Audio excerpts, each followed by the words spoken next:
It's going well, Kenna. How are you?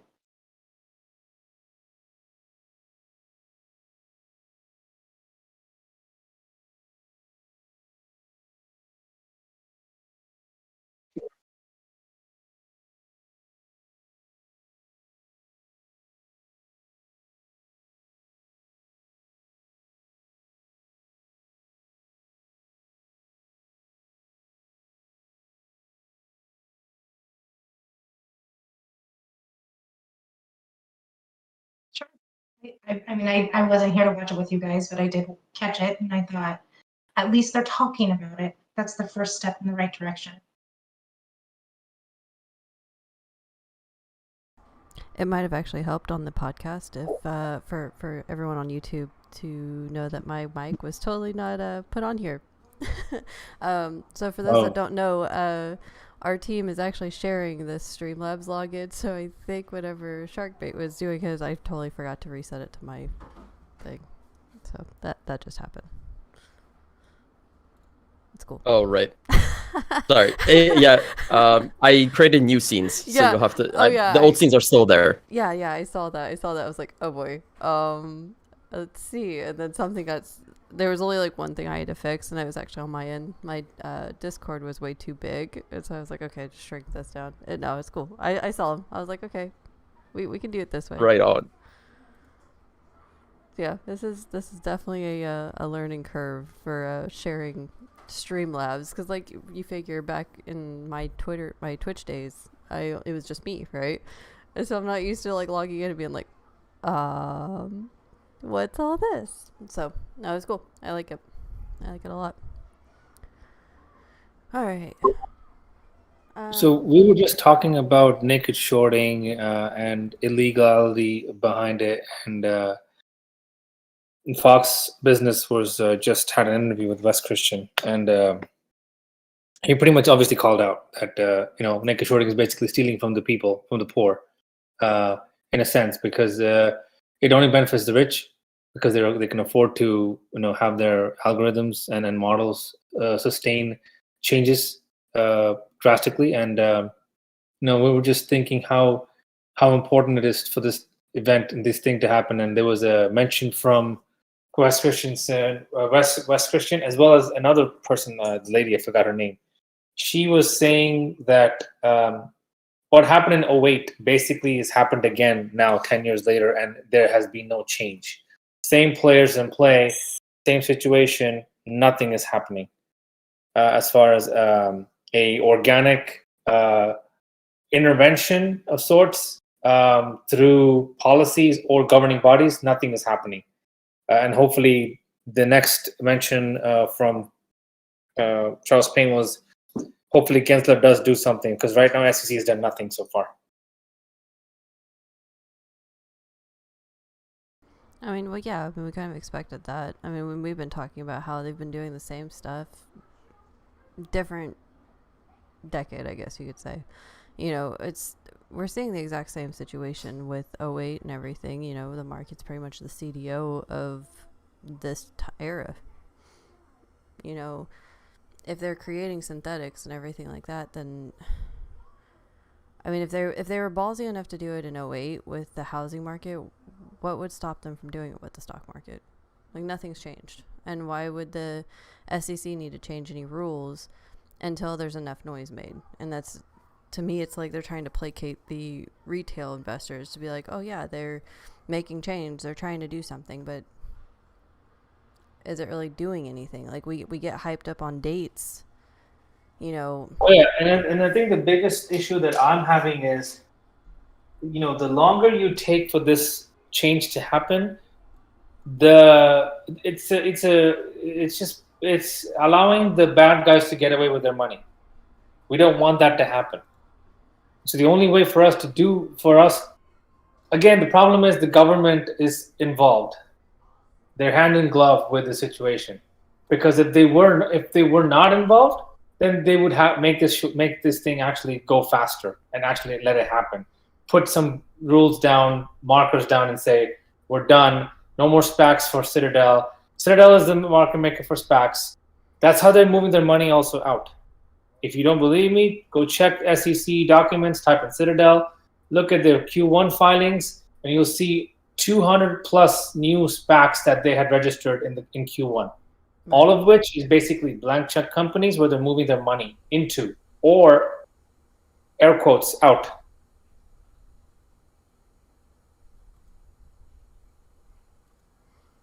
So Mind you, a comparison to that, the next highest entity that has SPACs registered, I think, is State Street or Goldman Sachs with 35. So 220 for Citadel versus 35 for Goldman Sachs. You see the disparity? That's bullshit. Sorry for the language. no, it's fine. I mean, it is bullshit. I mean, I guess for me it's like, everyone gets hyped up on all these different dates that, the 006 or the 008 or 2 or whatever numerical craziness that we've been seeing, and it doesn't do anything, right? Like, there's always some little funny fine print in it that just kind of gives a scapegoat, some kind of extra loophole. And I know there was one that was supposed to basically that stated like all loopholes that can be found are forbidden, basically. But The big one that we're waiting on is so that's DTC 005. yeah, So for anybody who's not aware, that one is supposed to prevent loaned/borrowed shares from being loaned/borrowed more than once. It's supposed to be a stop to rehypothecation, which is the main concept that we're dealing with on the back end. Now, of course, with everything that's been talked about in regards to naked shorting, the fact that we're now seeing this as much more of a prominent element in the news, whether intentional or not, it is pointing to one thing, is that, it used to be kind of brushed off as this conspiracy. It was like, yeah, it's all in your head, this thing isn't real, it's not there. And now all of a sudden, we're getting it confirmed from mainstream media.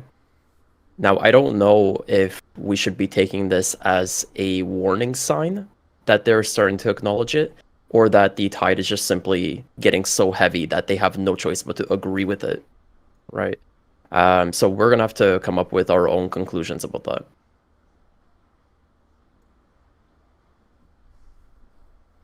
I mean, what would your conclusion be? Yeah, I mean, personally, I think that it's simply becoming such an apparent fact that they would be stupid to not acknowledge it. I think that's ultimately what it's coming down to now. Is that it's just simply has gotten too heavy. There's too many people involved. There's too many people looking at these things, and they're losing credibility by the day that they basically go against this narrative. I mean, yeah, and I can see that. I mean, but God, I feel like I'm questioning people's intelligence on a daily basis at this point. Like, actually on Twitter, I can't remember. That's the worst place to Man, find people to. Someone asked me that whether or not I thought that they would basically create the fake squeeze, get it up to 250, 500, whatever, and then tank it again. Mhm. And I said, I'm not going to rule it out, but it'd probably be the dumbest thing that they could do. And told him, I said, if you let something run up that far, right? You've got FOMO, you've got the whales kicking in. Like, if you let AMC run up to 250, you can basically kiss your ass goodbye. Because I mean, it could become a runaway train if you can't get control of it quick enough. And then you're facing margin calls, you're facing all kinds of stuff, right? And so I was just like, simply, it would just be a dumb move, in my opinion. And Yeah. they did come back and they were like, but put yourself in their shoes. You already know you've lost. You're looking at 1,000, 10,000% loss, and wouldn't you try to shake as many people out as you can? And it's like, well, yes, that's a possibility, but again, you're playing with fire, right? Like, that's a bigger gamble than sitting here still shorting it at this point, in my opinion. Yeah, they're playing high stakes poker, right? Mm-hmm. And at this point, I would most likely relate it back to GME. So this is not something that AMC had to endure on the same capacity because their pop-up in January was a lot smaller. It was like a 5x increase in price versus GME's 20x increase in price, right, during January. Mm-hmm. Now, the main thing to note there is that what ended up happening is that GME was that runaway freight train, right? Things were getting out of control. Then you had Elon Musk tweet about it on top of everything else, which it was fuel. like further fire. Yeah. Yeah, fuel to the fire, right? And the scary part is that they found a way to somehow control it, right? Illegally, basically, right? So they ended up stopping trading on a bunch of different platforms. They ended up laddering the price all the way down. And I'll be completely honest, and I think I speak for myself and a couple of others here, is that we felt like that was it. Like, they found a way to cheat the game again, and the game's over. Price got laddered down to like $40 from $350 it was. And so this is what I worry about the AMC community, is that they haven't had the unfortunate experience of facing that. And I genuinely wonder what's going to happen when they are hit with something like that, because I do believe that it's possible it happens again, right? To see how many people they can shake out. Yeah. Because remember, ultimately, they have one goal and one goal only. That is to bankrupt the company, right? Like, that's how they get out of this. They dilute and they bankrupt. Right. Oh, and sad and unfortunately for them, it did not happen the way they wanted it to. I will do a side note real quick. So my husband, for those that know, so we've been a Doge since 2013, right? He actually found this really cool thing. It's an ounce of copper. Sorry, he just walked away with it. But it's a cold wallet. It's a cold crypto wallet coin that has a Doge on it. It has like the wallet address and everything on the back. Sorry. No way. Yeah, like I'll have to like post this link. Like, you could actually like, is that the one that you bought with Doge? Yeah, he actually used Doge to buy that. Here, bring that here. I'm gonna post this up for you guys so that Yeah, take a picture. Oh yeah, I can take a picture. I would love to see that. So yeah, like this is actually a really cool thing, guys. It's just a cold storage. Yeah, it's a cold storage wallet. So what do we think about the future of crypto? Where's this going? Like, especially with the NFT plays with Ethereum, do we believe that it's going to have a brighter future ahead of us? Hell yeah, Ethereum right now is the superior cryptocurrency out there, more than Bitcoin. Market share wise, Bitcoin has been dropping. Long-term value, blockchain is the number one for the future, until they introduce or some hybrid of holochain comes through, which is the HOT coin. Until then, Ethereum is the leader. Dogecoin is actually also trying to partner with Vitalik, who's the creator of Ethereum, to create a hybrid sort of model. And I wouldn't even say model. I think it's just a future aspect of cryptocurrency with Doge using Ethereum as the base. So there's a lot of hype from that perspective. I think given the new GameStop situation with NFTs, they've already announced they're going to be using Ethereum blockchain, which is also another plus point. So that's just how I'm looking at it. I would love for you guys to kind of counter me. Oh, okay. Yeah. So real quick, so I posted the picture in Trade Talk chat. Oh yeah, let's have a look at this really quickly. So this is his. That is amazing. Isn't that awesome? So it's silver.com, and like I said, you can actually use Doge. You can use all of these other cryptos. You had to go through BitPay. So you have to. It's kind of a little bit of a task, but I mean the fact that we can sit here and actually use the Doge to buy a Doge coin, and it's actually a cold storage for our cryptos. That's pretty freaking badass, if you ask me. I really like and that. it cost him $15. That's not bad. I kind of wish that I had something like this back in the day. Oh yeah. Funny story is I mined Dogecoin when it first came out as a complete joke. And the funny thing is that mining it back then, it was like a funny number to see because you'd have like millions of them, right? Mm-hmm. And I remember back then it was all about funding for a NASCAR sponsorship. Does anybody remember Yeah. that? Oh yeah. Oh, I get reminded of the NASCAR a bunch for Doge. The Dogecoin NASCAR sponsorship. So Yes. I'm gonna post an image of this as well in the Trade Talk chat because it was hysterical. And so I mined Doge for like a couple weeks, right, just to help fund this thing. And the fact that you can do this through your computer and like be able to fund a real thing Yeah. was hysterical, Well, right? And I'm still mining my actually I probably should have turned my miner off. But I'm just gonna stop that right now, guys. But yeah, no, I'm sitting here. I think we're sitting on like 300 plus Doge that we've mined. Right on. Yeah, like so, and because like so when we got into Doge, we were in Robinhood, right? And you don't own your cryptos when you're with Robinhood, and so to us, how we've looked at it, we when we finally sold all of our Doge, you know, to get into GameStop and AMC, we looked at it as we adopted them out, and we were like, okay, well we'll get our Dojies back because you know we were sitting on a good amount of them, and so yeah, we fostered them out, and we're gonna adopt them back here very slowly, if you can say it that way. But we actually own our Doge now. And the fact that he just bought copper, like a tangible metal, right? Like a precious metal, with the Doge, it's actually being used as currency. So, I mean, and you can use Bitcoin, Ethereum, and a few of the others actually for it. So we're starting to see crypto become currency. Yeah, I think it's going to have a bigger place. I mean, there's so much conversations taking place now regarding the inflation of the currency in general. Mm-hmm. I think it's opening up the conversation for cryptocurrencies, and it's making a bull case for it. Because, I mean, as we all know, the inflation on any sort of cryptocurrency is highly limited on most of them, with the exception of things like Doge. Doge has some dilution that does take place every once in a while, but it's a lot more stable than the American currency, it seems. Sadly. Sadly, yeah. Sadly. So we actually have a Fed coin that they're trying to release, kind of like what China's done and everything. So I'm wondering if that's kind of what the next play is for the USD, is kind of the Fed coin or whatever.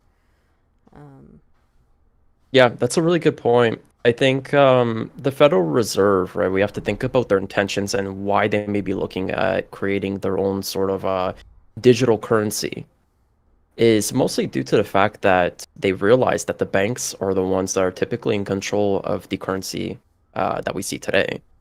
And it makes perfect sense, right? They're in the driver's seat, and they're able to play this really high risk game, knowing that even if they lose, that they're going to get bailed out anyways. You know, we start getting to this concept of too big to fail. Yeah. So if you're the Federal Reserve, yeah, it makes perfect sense, right? They're like, how do we cut out the banks? Like, how do we circumvent them playing this really risky game? Well, I mean, And it seems like So, Bitcoin makes sense. in what sense, though? Risky, like in what sense? I'd love to hear both your point, Kenna and Chris. you go first. I can go first on that, and then I think risky by being able to give out crazy amounts of loans. And for example, we saw what happened with the SLR exemptions, which if people aren't familiar, we're going to just go ahead and grab the official definition of this here. 1 second. So the Federal Reserve introduced SLR relief for banks last year as it sought to support the economy amid the coronavirus pandemic. So they gave them an exemption, right, specifically for coronavirus so that they wouldn't go under. And the official definition here is that under the exemption, it allowed banks to hold extra treasuries and deposits without setting aside capital for potential losses. This is the scariest part of this, right? Is that they were given daddy's credit card, then they were told, like, listen, only use it in an emergency, right? Just so you don't go under. But they ended up taking on a lot more risk, I think, than they were anticipating, and they accepted a lot more collateral from hedge funds and other financial institutions that were looking to raise money. So they accepted BS collateral, and they have overextended themselves. Right, they're in a very vulnerable position, and it begs the question. It's like looking back at 2008. It's like we know that the banks put themselves in a vulnerable position back then too. And I remember what's the main character's name in that movie? Michael Burry. That Steve Carell plays specifically. His name's actually Steve. Damn it. I forget now, but he makes a Baum, point. Mark Baum character. That's right. Yeah. Yeah, that's right, Mark Baum. Right? And so he makes a statement in that movie as well, and he's saying like he wasn't sure if the banks were stupid or if the banks were just making deliberate decisions that would screw the people over. And we're kind of seeing that again, sadly. Steve Eisman. I knew it was something like that. That is the man that Mark Baum portrays. His name is Steve Eisman. Right. And so yeah, I think we're seeing a repeat. I think that the banks are deliberately taking on all this risk. They were given a hall pass and they've taken full advantage. And it's all on the back end of knowing that even if they had made a whole bunch of mistakes and this is going to cost people, that they're going to get bailed out. See, that's what goes with the Greenspan put. In I was '87. mentioning that. Yeah. Yeah, like the Greenspan put basically allowed the banks to never fail. They basically said like we cannot allow our economy to fail. Is there something that will work against the Greenspan put at this stage? Is it possible that some of the one or two of the big ones will be forced to liquidate, sort of die off because It might be we're possible. never going to see a change, right? You get what I'm saying? Yeah, no, I mean it's very possible. I mean, you figure you have all these banks. You have J.P. Morgan, Morgan Stanley, Goldman Sachs, Wells Fargo. My AIG bubble, right? The big players that were Credit Suisse, Deutsche, Charles Schwab. Like these guys have been around forever, and you were starting to see a lot of the screwed up things that they're doing. The fact that like Bank of America, Bank of Montreal, they were shorting GameStop and AMC. They were some of the shorters. And then we see the stuff with like BMO, starting to raise like their margin and not allowing shorts and everything. Like the banks are doing some big things to try to protect themselves, and I hope for the sake of our economy they can save themselves. But I do fear that there might be some collateral damage going on, whether it's the hedge funds or some of the banks or the bigger institutions or whatever. We're in unprecedented times because it's not just the stock market. It's not just two stocks, right? We've talked about this numerous times. It's the whole economy. It's global. The whole world is screwed up right now. And as an update to that list, by the way, somebody else followed up with a tweet after I had tweeted about the BMO side of things now preventing any sort of further shorting. Mm-hmm. So that full list as of right now is TD, BMO, Bank of America, Goldman Sachs, Citigroup, Jefferies, and Raymond James. That's just bullshit. And Because a part of these people that are doing this have been allowing it to happen. So now all of a sudden you put a restriction. It doesn't really diminish the fact that you're part of the problem also. Yeah, I agree. Well, and Sorry. what's No, funny go is ahead. that 3 of those were actually shorters of, like, they actually had short positions in AMC and GME. Like, Yeah, they What? still see. Let me look at my. oh yeah, I have to update the mind map, guys. Like, I'm going to leave the original. I am gonna leave the original just for historical reference. Probably have to. Yeah. I mean, it's stupid because the minute I start Changing all the the time. minute I Yeah. start deleting stuff off of it, it's game over, right? We won't be able to get it back, and so, I'm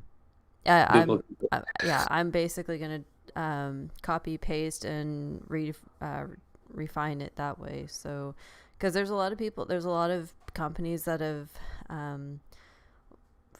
basically exited their position on AMC and GME. There's banks have exited their positions on different companies. They're making big waves, and the fact that this isn't being talked about more is kind of concerning.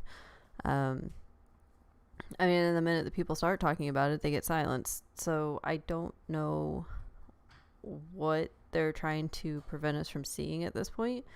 Because I don't know if they've realized, but we have the internet. We have Google. Google does allow us to see quite a bit. So I guess, as long as we have, we have this massive ape community that's been, diving into AMC and GME, if everyone can kind of, come together and dive into the market as a whole, we might actually be able to uncover quite a bit of stuff instead of being, so tunnel focused. Because right now I'm sitting here watching AMC just nosedive at this point. So I'm like, okay, I need to go look at the market because this isn't doing exactly what I want for the day. But I mean, wait, did it happen? Yep, there's something close to 2:30. I mean, we started nosediving about the 2 o'clock hour. So this is why, for those that don't know, Kenna hour, when we start the podcast now at 2:30, from 2:30 to 3:30, it was dubbed Kenna hour because back in January I noticed an anomaly at 2:30. There was usually some kind of big event that happened around the 2:30 time frame, whether the stock went up, whether it went down. It was almost instantaneously, and they've pushed it. They seem to have pushed it back. I've been watching it to about the 2 o'clock hour, 2 o'clock time frame. So it's really interesting that it's been pushed back to 2, but we're sticking at 2:30 because it's just the fun time frame that we've found. But yeah, like it's just. You also noticed that right around the 2:30 time frame, we were technically consolidating for GME, but AMC went downward. Yep. Yeah, we Downtrend. just crossed over for the first time more GME gains than AMC percentage-wise today. Yeah, that's a little scary for AMC. If I would be worried, because if GME does what it's doing, poof. I mean, just let them rip. We'll Like carry it. I guess that's where I'm like I'm looking at Ocugen. Ocugen's another short stock. It's up to $10. It's at 10.29, 10.30. So it's doing great right now. Naked had a little bit of a run today. They're up 11%. Let's see. Time's up, not much, but You see Biogen after it was halted. oh my god! Did you hear what happened? Heard about that. Did you hear It what their popped. news? Yeah, the FDA approved their Alzheimer's treatment. Yes. yeah. Oh my god! I was Pretty so huge. excited. But it's now trading at 398, but it gapped up to 468 Damn, actually. Good for From them. Whatever, it was at 280 something, that's and it was wonderful. halted in the morning. Well, yeah, I mean they had to know that was going to happen. Oh, I mean, Well deserved. Exactly. On pretty- a off topic here, I wanted to bring out the reverse repo rates because we just got our update about an hour ago. We have now reached an official new all-time high at 486 billion in one day, beating the previous all-time high, which was just last Thursday. Sorry, 2 Thursdays ago. That is absolutely asinine. Like, why? Like, what is the purpose? That is a good question, and the concerning part for anybody who's not familiar with the reverse repo rates is that historically we have seen these kind of like little spikes, and they would last about a day. The previous historic spike that we had, the previous all-time high, was all the way back in 2015, December 31st, which hit 474, but it was just for a single day. What we're seeing now is a 2-week stretch of these crazy high rates. And the craziest part about it is the fact that we're not even near a quarter end, which is typically when these spikes happen. So we still have about a month to go. Well, maybe 3 weeks now, but still, nonetheless, it's concerning that we're seeing these kinds of elevator rates this early on in the month. So we can only imagine what it's going to look like by the end of June. Did it go up? Yes, it went up. What's the number now? 286. Sorry, 486. 46. Okay, so we were 493. We dropped down to 470 something or 460. No, we were never at 493. I thought we were 485. Sorry, right? 485. Yeah, 485. So now this is 486. Okay, so this is the new high for us. This is a new high, new all-time high. God. All right. Pray to God. That's all we can. Oh, pray to whoever you believe in. Hopefully, this That's right.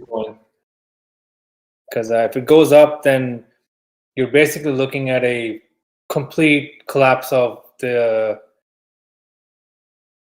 repo market. repo, which ties back to the Treasury, U.S. government treasuries, which ties back to the U.S. dollar, which ties back to paper currency, and that's sort of how most of the world is run through, is U.S. dollar paper currency. Scary stuff. Oh, by the way, guys, I don't know if you can leave me in silent alone at late nights. So we did some numbers last night. You're not allowed to leave us alone. We might have found something that. So I wanted to figure out how much, if you have the 100% of the float, right? 100% of float of AMC and GME, and this does not take into account the synthetics or shorts or anything else, right? I wanted to see what the price tag was.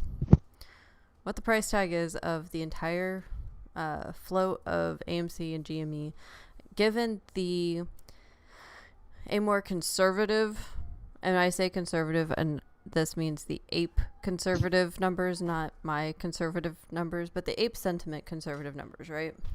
And so with AMC at roughly 511 million shares, if they had to buy that entirety, that 100%, at 50,000, which is the conservative ape sentiment that I am seeing, right? It would total $25.55 trillion. That's the price tag on a conservative number. So I didn't have the heart to take it to the 500. I didn't have the heart because at 250,000, so the mid-range ape sentimental price tag for AMC, if the entire float has to be bought, right? 100% has to be bought. We're looking at $127.75 trillion just for AMC. Good Lord. At what price point? At 250,000. Like, these apes are, they're, the ape sentiment is between 100,000 and 500,000, right? So Yeah. I was like 250. I'll take the middle range, right? That's if everybody sold at that price point, right? Which is remember, not likely. The thing I'm not taking into account is shorts, synthetics, or failures to deliver. This is literally just 100% of the shares. Yeah, I suspect, honestly, we'll encounter a scenario where a lot of people are going to start seeing, hundreds of thousands, if not millions of dollars in their accounts. And it's going to be at like the 10K a share price or 20K or whatever. And, a lot of people are going to be taking profits. Yeah, of course. Well, here's, I don't. This is where it got funny. I did GameStop. Okay. There's less shares for GameStop, yeah? And so they have roughly 70 million, right? 100% of 70 million. This, again, no synthetics, no failure to deliver, nothing, no messing around. At the $1 million price, it'd be 70 trillion. Again, these were the ape sentimental conservative numbers. These are not my numbers. These are just what I see floating around on social media. The $25 million price point that apes are wanting to hold to is $1.75 quadrillion price tag. So something's going to break. Something is definitely going to break. That's where you either do a mic drop, or you throw your controller at the TV, or you take your headphones and you smash it against the wall. One of those three. That's when you say, okay, unplug me from the Matrix now, because this simulation is officially bugged. Like, could you imagine that for a second for GameStop for their share, for the 1.75 quadrillion, like, I believe it was Star pointed out that it was like 290 billion was the in circulation in 2020 or something like that. It was like it was 20.9 trillion was in circulation last year. So yeah, it was just fascinating. So that's what happens at 3:00 in the morning or so. My brain was like, oh, I want to find a price tag. So just some numbers for you. So the Federal Reserve and DTCC, I hope you're listening, because we need a piggy bank. I hope you have a rainy day fund, because ouch. And that's just 2 stocks, though, right, guys? Like that doesn't include the rest of the market that's shorted. So Yeah, it's funny because I read a pretty good thread on this on Superstonk in regards to a price floor that high, and somebody had to run a statistical model and at different levels of people selling off, like wrote the rocket going up, Mhm. and it suggested that the people who will see that price point of like $10 million or whatever else people are setting it to, very that this is small. going to be a very small minority. Yeah, Yeah. 100%. And so I think the overall price point that they came to, based on the variety of different selling points, is around like 3 trillion is what it would end up costing on GME. Which, I mean, still isn't a small number No. by any means. It's But so I mean, 3 trillion, only 3 trillion, right? I mean, our government likes to print 3 trillion every other 6 months. So maybe I mean, you're not wrong. You get a trillion. You get a trillion. So Yeah, and need I remind everybody too, the DTCC is technically insured for, what is it, like $58 trillion? something like that. It's something goofy. Something like that. They have But manageable assets of 60 trillion, but actually in their coffers they only have 2 trillion. I thought they were. That should be enough. I thought they managed. They have their assets. Their assets are in the quadrillions. Their No. No, the that's the managed assets are in the quadrillions. Yeah. No, that's the total amount of volume of money. So the total dollar amount that goes through the TTCC and trading internationally per year is something like It's the almost- money handling aspect of it is the quadrillions, but they don't have it. anything that Oh, no, astronomical. I wasn't gonna say they have it. Yeah. On Yeah, hand so by that's any means. basically the transactions, the total number of dollar amount of transactions that they take place in an annual basis. And then under management, so serviceable assets under management, which aren't theirs, is 60 trillion, and then their actual assets, money, liquid cash that they have is 2 trillion. Well, I mean, at least you have to go through a few of the hedge funds and everything, and there's also the banks. You have the banks that have to pay It'll out. be the government, though. I honestly believe it'll be the government that's going to fork out all of this. Let's hush you. I don't want Well, to think about that. I mean- Hopefully. Yeah, hopefully. I mean, Right. let's face it. If it's literally the government doing it, let's just face it. We're the ones literally paying ourselves millions of dollars. That's how that's gonna work, because taxpayers have to pay it. Yep, and then I don't want any bailouts, man. I don't want to see another '08 with them fucking laughing, taking pictures of people picketing in front of the Wall Street. I just don't want to see that again. No. Too know. bad. It'll happen. I know. It's ridiculous. And, like, I understand you have to bail out some banks, protect people's savings, 401k, like the big banks like JP Morgan Chase and Bank of America and stuff like that to protect But people, see, but these smaller not- hedge funds and shit like that, like, if I pray Citadel and these other fucking institutions don't get bailed out, man. I really do. But they're the ones that are the biggest culprits in this, and we should not bail them out or make sure every single C-suite person in there is fined half of their money that they have owned assets and use their money to pay for all the people that are apes. Because you may not be involved, but you know what's happening and you're not going and whistleblowing on the situation. You're keeping quiet. You should be or you should be fair. This should be a fair free market, and it's not. It's never been like that. Yeah. Never been like that. It's unfair because you have these big banks that are going to get away with it. They are going to get away with it. None of these people are going to go to jail, Yeah, and you but then need people to go to jail for this. we need a cultural shift and decentralization of money, and cryptocurrency is perfect for that. At the end of the day, if crypto becomes normalized, we actually don't need banks anymore. We actually don't. Well, and see, I don't know, like, if we're gonna touch on the crypto, like a federal crypto, it worries me in the sense that they can fully track where your money's going. Like, right? Like, I mean, that's a good thing and one thing, but that also gives them the ability to kind of say what you can spend your money on, right? Like, I don't know. Personally, I like decentralization. I like having that ability and that idea. Me too. I agree. So like I don't I guess that's, you know, I'm libertarian party, like smaller government, lesser rules, like stop telling people how to live kind of thing. And so that it does worry me when you have a federal currency in that sense that it can be tracked and traced and things. Now, if they use it in the sense that, you know, to eliminate counterfeits, if they use it to eliminate, tax evasion and money laundering, okay, cool.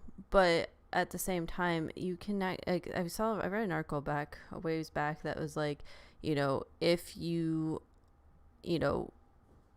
stupid with your money, basically they can cut you off and say you don't have access to your money.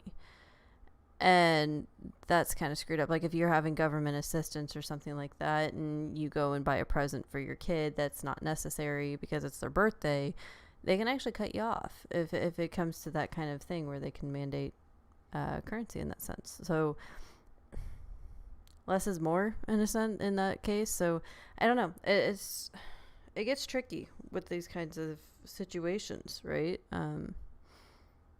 Smaller government. That's all I have to say. Well, what you have to keep in mind, in my opinion, is that while theoretically cryptocurrency is a good thing,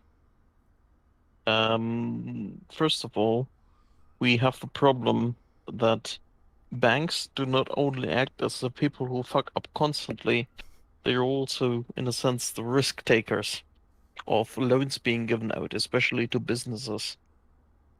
And they are supposed, at the very least, to have dedicated teams of analysts that are taking a better of an educated guess than you would probably ever be able to see whether a company has a sustainable business model and therefore should be eligible for a business loan or not. If you shift this responsibility to the single investor, there's simply no one able to do the due diligence on giving out business loans as the banks are capable of right now.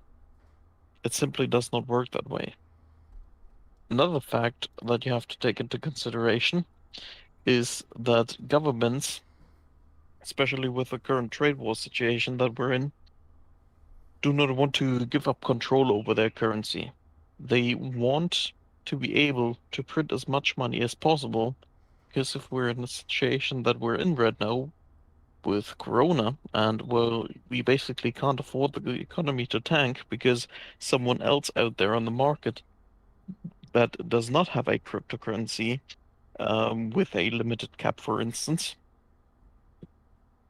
those people can simply keep printing money, keep it running on hopes and duct tape, essentially, and then kick the can down the road later. And if your economy in turn tanks, that is not if your economy tanks, well, the economy of your adversary, in a sense, does not. That is definitely a situation that you do not want to be in. So theoretically, in a perfect world, there is merit to cryptocurrencies being adopted by governments. But in all due reality, I personally do not see it happening to the extent that it will be the go-to currency in the future. There might be the alternative of cryptocurrency. It might be mandated for big banks, for instance, to do all their dealings with cryptocurrency. But for everyday people, I personally do not see it happening. Especially with the aforementioned thing of mass surveillance that would be possible if cryptocurrency would be used. Right. I also don't think a paper currency will go away. It's just not possible. It's just not possible. Many countries, I would probably even say 60-70% of the world is probably not gonna. I would say 80% of the world probably won't even agree to it, because you need to technologically advance so many civilizations and communities to be able to accept and understand some form of what cryptocurrency is. What's the benefit of it? Yeah, the funny thing is, like, say technologically advanced, but like, been to a lot of third world countries on volunteer work, and a lot of these people can't eat and whatnot, but they have smartphones. I've seen it in Haiti, right? So the technology's there. You have Starlink internet, creating a whole international, sorry, worldwide web, access, high-speed internet access. Like it's there, right? So I get it where we stand right now. Having poor countries say have access to crypto wallets and and whatnot, and that type of stuff is not really there yet. But I think in the next 5 to 10 years, it will be there for sure. Well, that is another thing. The problems of Starlink being left out for right now. Cryptocurrency is not something that is the end solution to every problem that we're facing. It simply is not. It would be like saying cloud is the future. Like there is a trend in a sense, visible, but will it ever replace your personal computer? No, it will not. Cryptocurrency has its own limitations, and you always have to keep those in mind if you're thinking about any given technology. So, for instance, let's get back to Starlink here for a second, Hmm. because it was brought up, and in my idea, in my book, it is in theory a very good idea. In principle, if you use it as anything but a sort of a quality of service guarantee for your terrestrial-based uh,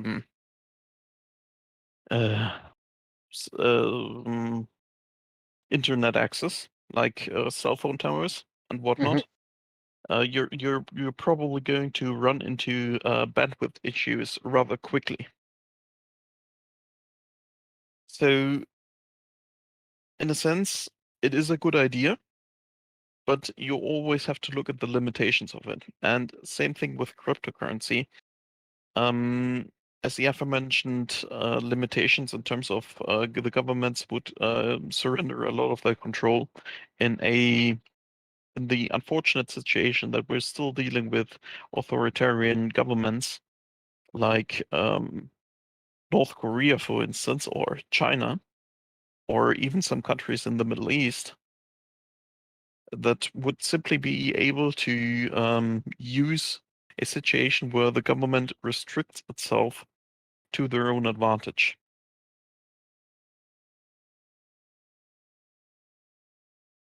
So, yes, cryptocurrency, in theory, a good idea, practically has a lot of limitations, and especially politically, um, not something that you necessarily want at the current Well, I can add another situation. point to that. To your point is, Trump just mentioned Bitcoin is a scam or a sham. He wants the dollar to be the world currency. Well, first of all, I do not necessarily disagree with that standpoint, but then, it's Trump. And Trump, at times, has said some pretty stupid stuff. So I would not be so certain whether there is much merit to it. Because after all, Bitcoin is very much like fiat currencies in the sense that it is worth what the people believe it, what the people deem that it's worth. I'd try to stay away from opinions about political parties. I'm gonna say that. Since we don't Well, know if our community leans one way or the other, I would just say. so here's the thing. Trump can do whatever. Trump can build his wall, and whether that is something that is worthwhile is debatable. But injecting disinfectant is one of the stupidest ideas that I've ever heard someone say. Again, let's move on from this. This does not pertain to the market. I'm just gonna Fair put enough. that out there.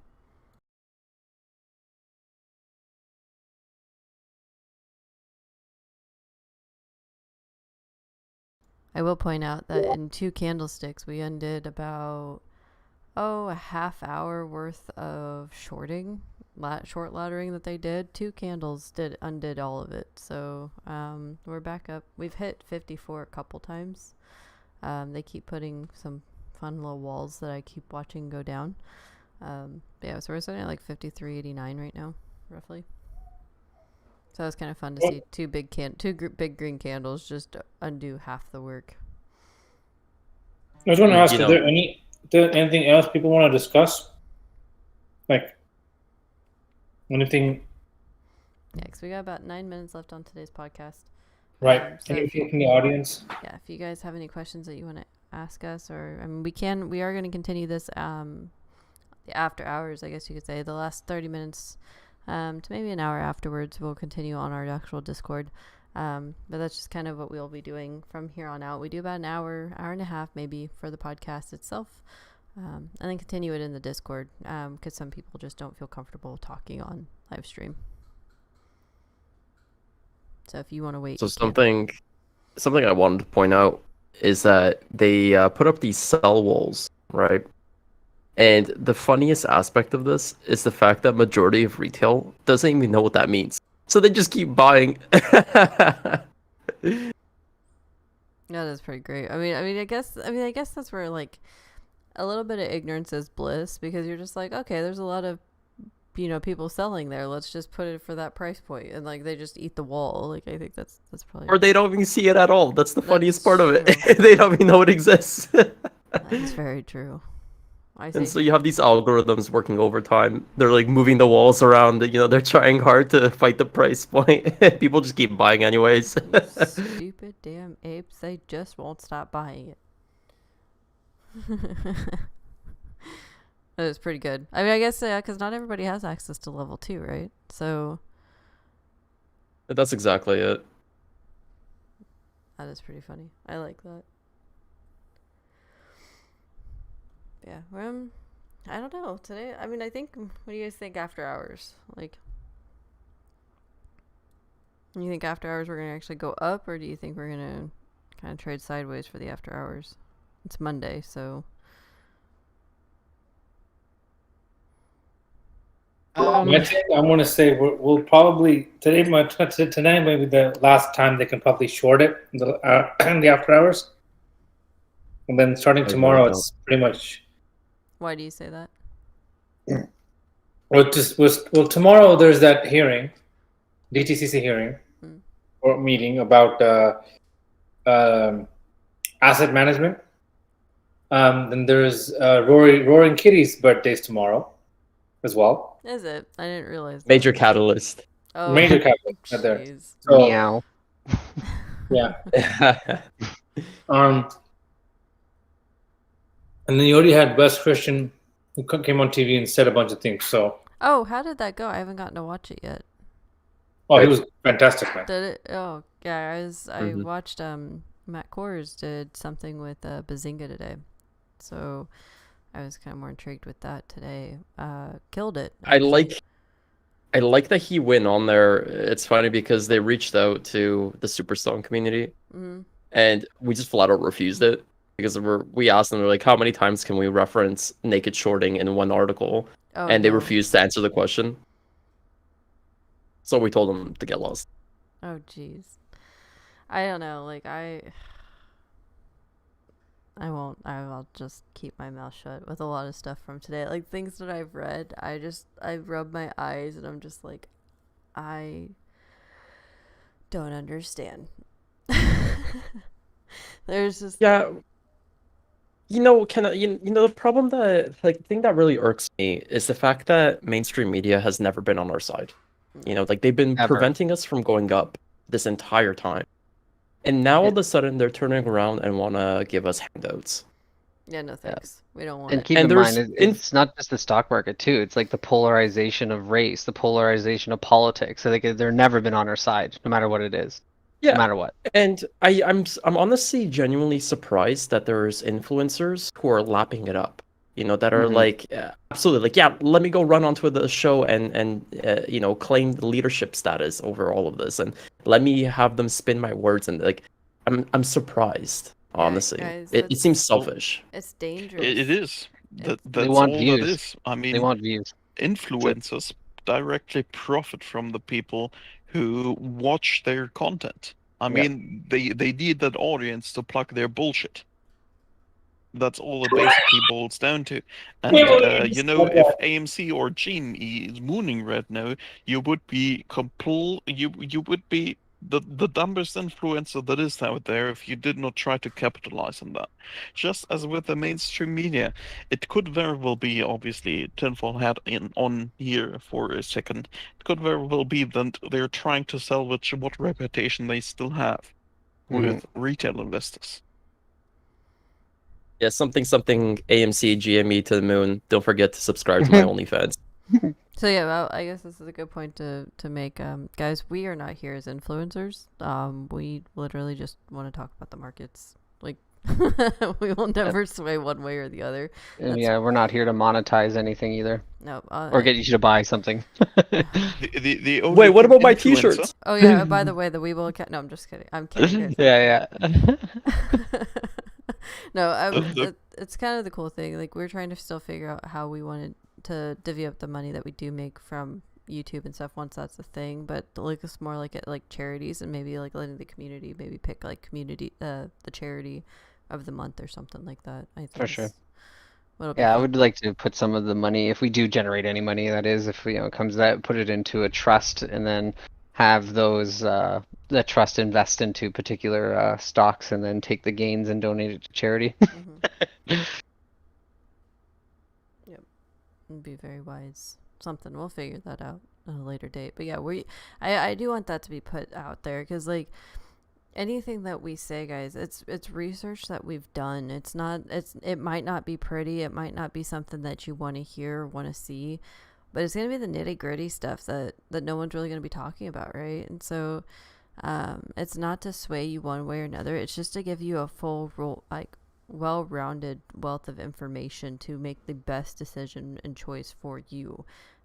Instead, because you shouldn't put anybody on a pedestal. Honestly, there shouldn't be some kind of leadership or anything, because that's just generating a martyr, creating someone to be a martyr at the end of all this, and that's not fair.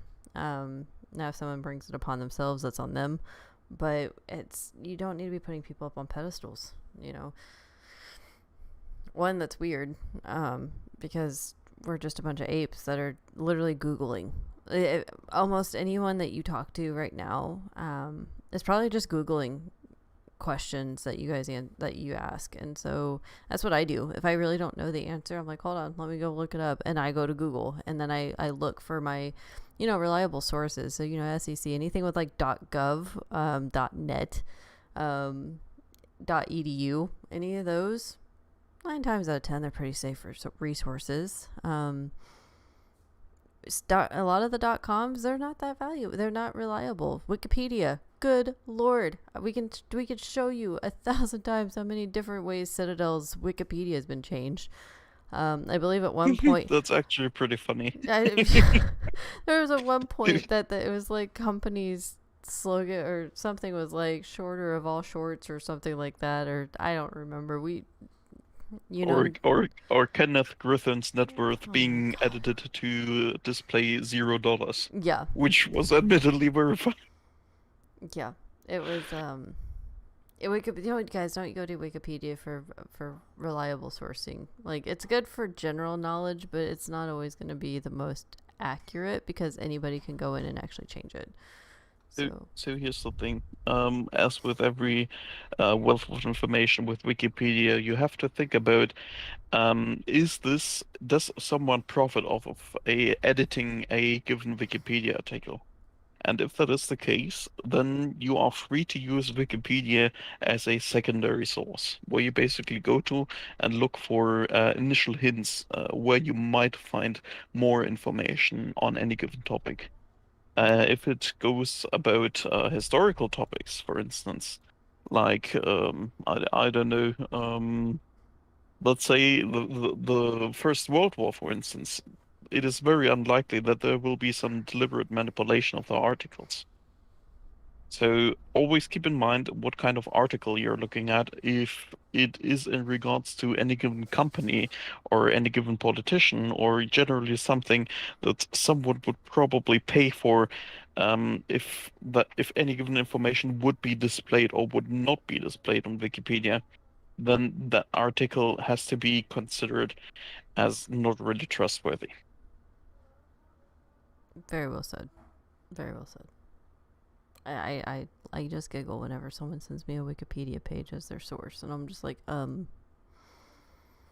you find it somewhere else? Like, Kenna, don't get me started on Wikipedia. I know you being a teacher, you're probably like, God, shut up, just shut up. So here's the fun thing though, in regards to Wikipedia. It is, in my personal opinion, still one of the most valid sources for any given topic that might be researched in terms of stuff that you have to do with school. Like looking up, I don't know, any given poetry stuff, interpretations for that or whatnot. That is pretty reliable, Wikipedia. If you're looking, however, for, let's say, Citadel, some joker might have gone ahead and edited their net worth to display $0 billion or something. Or, on the contrary, someone might have created a page about Trace Trades where they spread a lot of FUD about him. I'm gonna interrupt you real quick. There's a 20,000 volume on 5429 for AMC. If you guys want to go look at it. Oh, it just dropped to 20. Now you can't see it, but there is a massive, massive wall.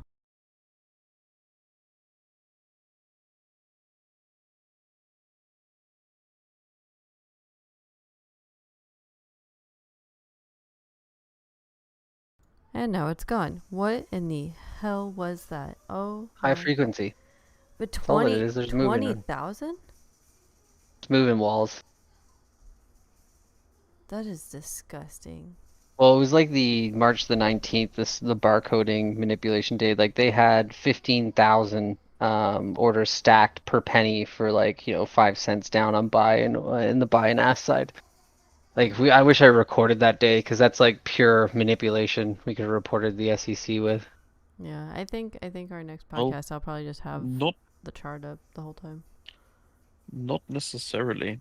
It would be manipulation if they place those orders fraudulently, meaning they never intend on actually getting these orders executed. I don't know the name for the name for that, but it is basically what, to the best of my knowledge, has caused the most recent flash crash that we experienced. Was it like 2011 or something? Where a lot of fraudulent orders were placed that were never supposed to be executed, which indicated to high frequency trading algorithms that the market is about to take a nosedive, and they all panic sold or even shorted.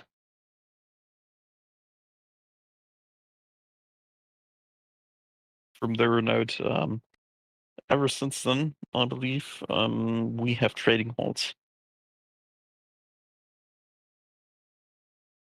Or actually, about the last part, I'm not 100% certain. You might want to look that up again. About the trading halts, whether that was a direct consequence of that.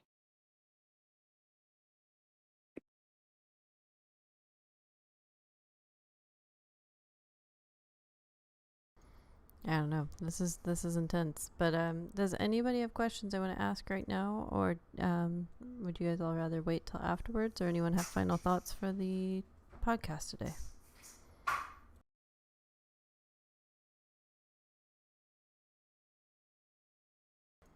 No? Alright guys, I guess we will call it for the day. We will see you guys back on Wednesday at 2:30. If you do want to continue the conversation, you can definitely join our Discord. And we will see you guys around.